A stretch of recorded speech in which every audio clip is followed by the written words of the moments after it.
ہم سب کی طرف سے آپ سب کی خدمت میں سلام پہنچے۔ اس موسم میں جو کہ چھٹیوں کا موسم ہے اور کچھ لوگ یہاں سے باہر جاتے ہیں، اور حیرانی کی بات یہ ہے کہ کچھ وہاں کے لوگ یہاں بھی آ جاتے ہیں۔ پرسوں مجھے کینیڈا سے آ کر ہمارے ہاں چھٹیاں گزارنے والے دو صاحب ملے۔ ان میں سے ایک پاکستانی بھی تھے۔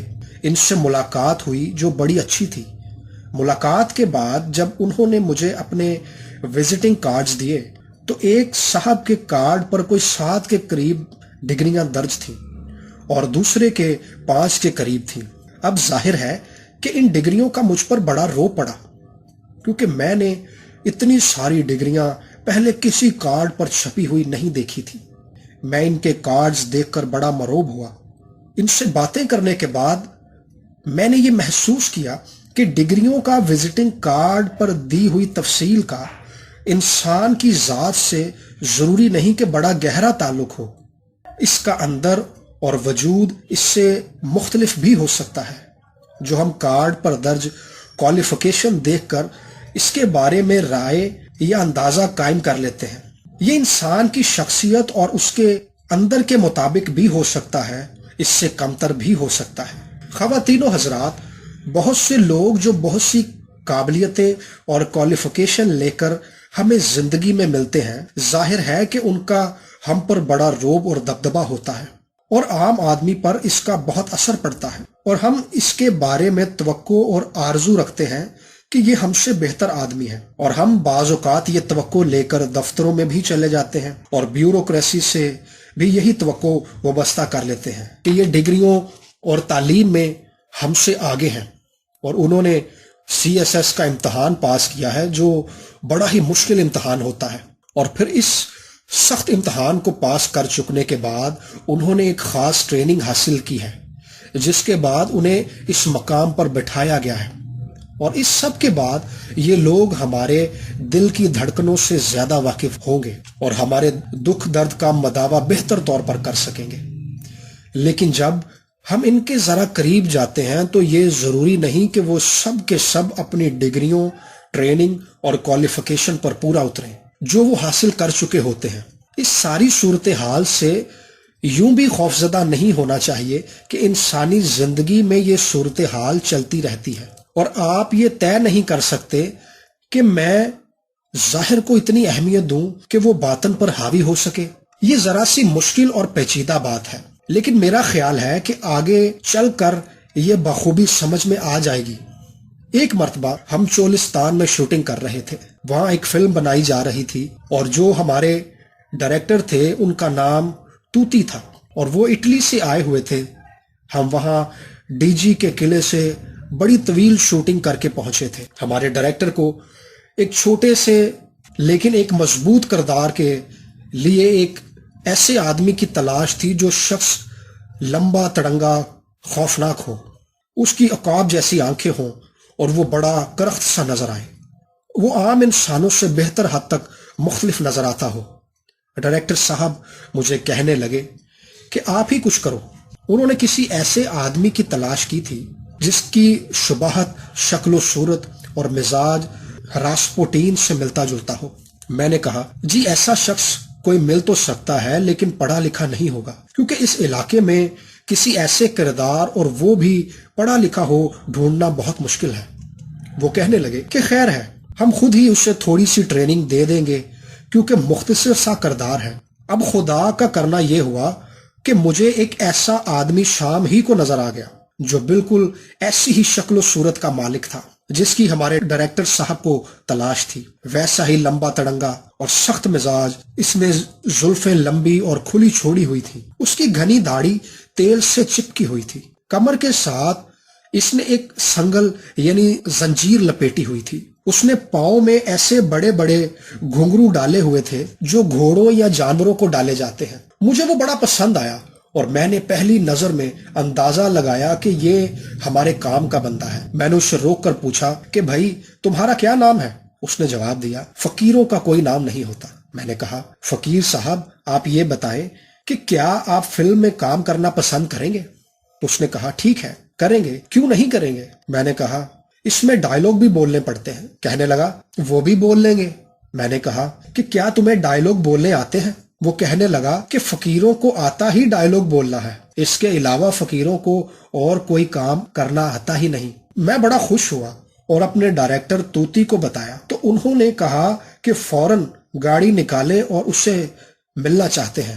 وہ بھی دیکھ کر خوش ہوئے اور کہنے لگے یہ تو میری ریکوائرمنٹ کے مطابق بنا بنایا شخص اور کردار ہے۔ ڈائریکٹر صاحب کہنے لگے کہ تم نے یہ کیسے ڈھونڈ لیا، اور اس سے وقت طے کر لو اور اس سے 10,000 دے دو۔ میں نے کہا کہ جناب اتنی بڑی رقم، کیونکہ اتنے تو مجھے بھی نہیں ملنے تھے، میں وہاں ان کا مترجم تھا، لیکن وہ کہنے لگے کہ اس سے دے دو۔ اس سے وقت طے ہو گیا اور 2 دن کے بعد اس کی شوٹنگ کا وقت رکھا۔ 2 دن کے بعد صبح کو ہم سب نے کیمرے وغیرہ تیار کیے، لوکیشن کا جائزہ لیا اور سارے انتظامات مکمل کر کے تیار ہو کر بیٹھ گئے اور اس کا انتظار کرنے لگے۔ صحرا میں ہم بیٹھے تھے اور کرسیاں ورسیاں لگی ہوئی تھی اور ہم اس درویش کا انتظار کر رہے تھے۔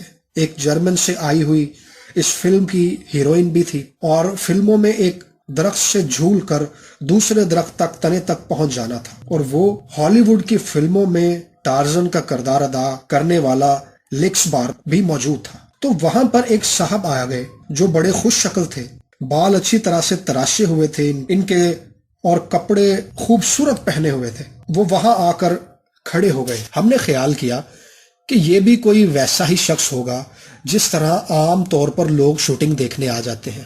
اب وہ شخص میری طرف غور سے دیکھنے لگا اور وہ معنی خیز انداز میں دیکھ رہا تھا۔ میں نے اس سے کہا جی فرمائیں کیا بات ہے؟ تو وہ کہنے لگا کہ جی میں فلاں فقیر ہوں اور شوٹنگ پر آیا ہوں۔ میں نے حیران ہو کر پوچھا کہ تمہارے بال کہاں گئے؟ کہنے لگا جی شوٹنگ پر آنے کے لیے تو اچھے کپڑوں کی ضرورت ہوتی ہے، اسی لیے میں نے صاف ستھرے کپڑے پہن کر بال کٹوا کر شیو کروا کر آیا ہوں۔ وہ اعلیٰ درجے کی کریم لگوا کر اور بن ٹھن کر ہمارے سامنے کھڑا تھا، اور ہمارے ڈائریکٹر زور سے سر پیٹنے لگے اور کہنے لگے او ظالم یہ تو نے کیا کر دیا۔ وہ پریشانی کے عالم میں زور سے سر پیٹتے تھے اور اپنی زبان میں عجیب و غریب بولتے تھے۔ وہ کہنے لگے کہ اس کو کیا ہوا؟ میں نے کہا جی اس نے اپنی کوالیفیکیشن اندر سے نکال کر اپنے اوپر وارد کر دی ہے، اور اب یہ سمجھتا ہے کہ میں اچھا بن گیا ہوں، اور اس کا خیال ہے کہ میں اچھا اور خوبصورت لگوں گا تو ہی مجھے فلم میں رول ملے گا، ویسے تو نہیں ملے گا۔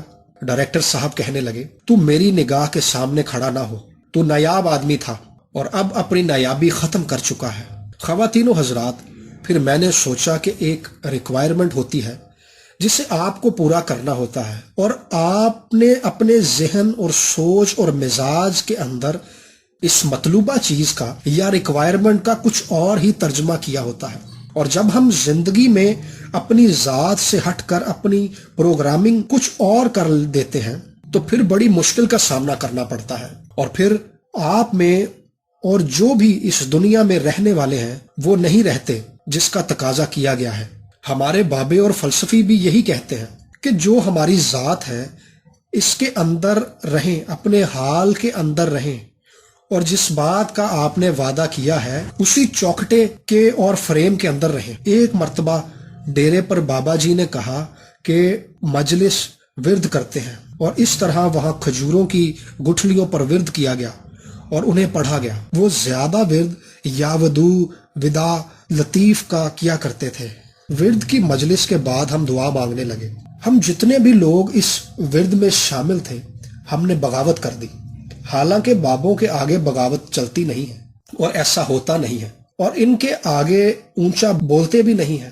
ہم نے بابا جی سے کہا آپ نے ایسے ورد کی محفل کیوں کروائی جس کے خاتمے پر جب دعا کے لیے ہاتھ اٹھائے گئے تو آپ نے کہا کہ اے اللہ یہ ورد جو ہم نے اپنے پڑوسی ملک انڈیا کے لیے کیا ہے اس کو تقویت عطا فرما کہ وہ اپنے کیے ہوئے وعدوں پر قائم رہے، کیونکہ دنیا میں سب سے مشکل مقام اور کام یہ ہوتا ہے کہ انسان اپنے کیے ہوئے وعدے اور عہد سے پھسل جائے۔ ہم نے بابا جی سے کہا کہ یہ معاملات جو پاکستان یا ہمارے بھارت سے طے ہوئے ہیں یہ تو لکھے ہوئے ہیں اور دستاویزی شکل میں بھی ہیں، ان پر دونوں فریقین کے باقاعدہ دستخط ہیں۔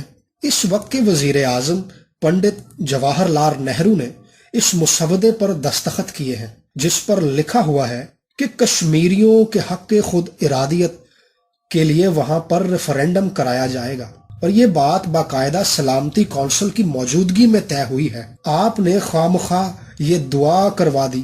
اس پر بابا جی کہنے لگے، بیٹا ہم ابھی تک اپنے کشمیری بھائیوں سے جدا ہیں اور ہماری محبت اور شفقت ان کے لیے ہے، اور مجھے ڈر لگتا ہے کہ کہیں انڈیا اپنے وعدے سے مکر نہ جائے۔ بابا جی اپنے ویژن کے مطابق کہہ رہے تھے، یہ لوگ جو وعدوں کے پوری طور پر قائل نہیں ہیں، اس لیے ڈر ہے کہ یہ پھسل نہ جائیں اور یہ کسی مقام پر پہنچ کر یہ نہ کہیں کہ ہم نے تو وعدہ کیا ہی نہیں تھا۔ میں نے کہا، جی جب تحریریں موجود ہیں، اس پر ساری دنیا کے دستخط ہیں اور ساری دنیا جانتی ہے، تو پھر مکرنے والی بات ہی کیا ہے؟ بابا جی کہنے لگے کہ کاغذ پر دی ہوئی چیز اور لکھی ہوئی چیز اور کاغذ پر کیا ہوا دعویٰ انسان کا دعویٰ نہیں ہوتا، وہ قابل اعتبار نہیں ہوتا، اس سے پھسلا جا سکتا ہے۔ جب تک انسان اس دعوے یا وعدے پر اندر سے قائل نہیں ہوتا، تب تک کاغذ پر کیے ہوئے وعدے ہیں تو ٹھیک تاریخی اعتبار سے، لیکن ان سے پھسلنے کا اندیشہ موجود رہتا ہے۔ ماضی کی زندگی میں جتنے بھی جھگڑے انسانوں میں ہوتے رہے ہیں، وہ سارے کے سارے اسی وجہ سے ہوئے کہ انہوں نے عہد سے روگردانی کی اور وہ عہد سے پھر گئے۔ خواتین و حضرات، یہ ڈگری اور سند جو ہوتی ہے وہ ساری کی ساری شخصیت کی ترجمانی نہیں ہوتی۔ شخصیت ایک الگ چیز ہے اور ڈگری اس سے الگ چیز ہے۔ آج اس بات کو 50 سے زیادہ سال ہو گئے اور بھارت نے اپنے وعدوں سے انکار کر دیا۔ وہ کہتے ہیں کہ ہم نے دستخط تو کیے تھے اور وعدہ بھی کیا تھا، لیکن اب ہمارا ان پر عمل کرنے کو دل نہیں کرتا۔ انسان کبھی بھی بے راہ رو ہو سکتا ہے۔ ہمارے بابا جی اس وقت وہ اندیشہ ظاہر کر رہے تھے جس پر ہمیں اب تشویش ہوتی ہے، اور وہ 50 سال سے زائد اس وعدے کا قصہ ہمیں آج بھی دنیا میں نیا لگ رہا ہے، جبکہ بھارت کسی طور پر اپنے وعدے پر عمل کرنے کی طرف آ ہی نہیں رہا۔ وہ ڈھٹائی سے کشمیر کو اپنا حصہ قرار دیتا ہے۔ اور خواتین و حضرات، یہ کیسے ممکن ہے کہ کوئی شخص اپنے ہی گھر کو آگ لگا دے جبکہ وہاں روز ایک نئی خون آشام شام اترتی ہے، اور کتنے ہی گھر جلا دیے جاتے ہیں۔ اگر جسم کے ایک حصے کو تکلیف پہنچے تو کیا پورے جسم کو اذیت کا احساس نہیں ہوتا؟ بھارت دعویٰ کرتا ہے کہ کشمیر اس کا حصہ ہے، لیکن اس نے اپنے اس حصے کو لاکھوں فوجیوں، توپوں، ٹینکوں کی طاقت سے جکڑا ہوا ہے اور قیدی بنایا ہوا ہے۔ یہ بات نہیں ہے کہ وہ کشمیر اور ضمیر کے کٹہرے میں بھی کھڑا نہیں ہوا، ضرور ہوتا ہے۔ روز اس کی ضمیر کی عدالت اسے سرزنش کرتی ہوگی، لیکن وہ ایسا عادی مجرم بن چکا ہے جو ضمیر کو سلا دینے اور دبا دینے میں ہی فخر محسوس کرتا ہے۔ آج پھر وہی دعا کریں جو بابا جی نے 50 برس قبل کی تھی۔ اللہ آپ کو آسانیاں عطا فرمائے اور آسانیاں تقسیم کرنے کا شرف عطا فرمائے۔ اللہ حافظ۔